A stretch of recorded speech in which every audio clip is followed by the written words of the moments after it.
এই মুহূর্তে আমরা দাঁড়িয়ে আছি শ্রীরামপুর ডাক্তারবাগ। আপনারা জানেন যে বাগদেবী আনন্দনে আমরা মেতেছিলাম, উৎসবে মেতেছিলাম। গত কালকে আমাদের বিচার হয়েছে এবং শুধু তাই নয়, বিচার এত সুন্দর বিচার মানে কল্পনা করা যায় না। আমরা পুরস্কৃত করেছি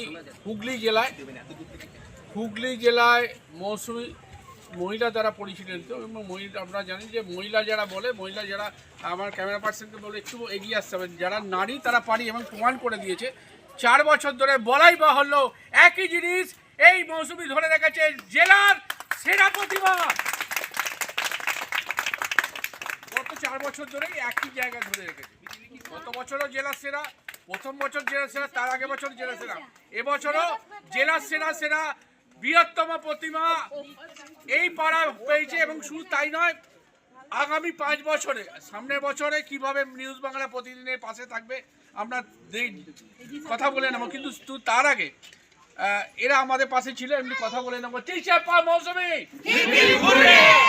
নিউজ বাংলা প্রতিদিন।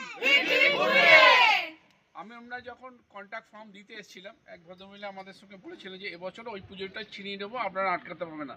বাস্তব প্রমাণ করে দিল। একটু কথা বলে নিব। আপনারা বলেছিলেন যে এবছর ওই পুরস্কার ছিনিয়ে নেবেন, তাই তো? কথা রাখলেন? আগামী বছর শুধু তাই নয়, এই পুরস্কার অন্য কোথাও যাবে না, এইটাই প্রমাণ করে দিল। শ্রীরামপুর থেকে শিবাশিস মল্লিকের রিপোর্ট, নিউজ বাংলা প্রতিদিন। এই আমার ছেলের হাতে ধরে একটা দাও। ঠিক আছে, হ্যাঁ, টাকা ঠিক আছে। গুড।